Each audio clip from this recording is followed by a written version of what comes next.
নমস্কার, রাম রাম। এখন আমি তোমাদের আমার স্বরচিত একটি কবিতা পাঠ করে শোনাব। কবিতাটির নাম অপেক্ষা।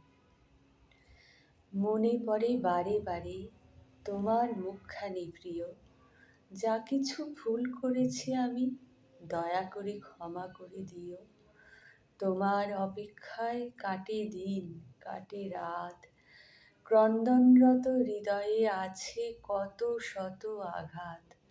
তুমি এসেছো ভেবে দরজা খুলে দেখি, তবু তোমার দেখা পাই না।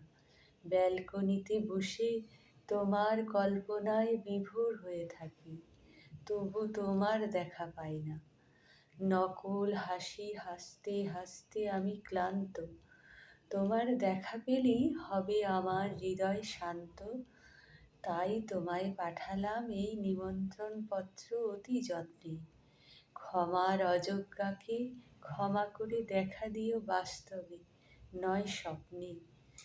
নমস্কার।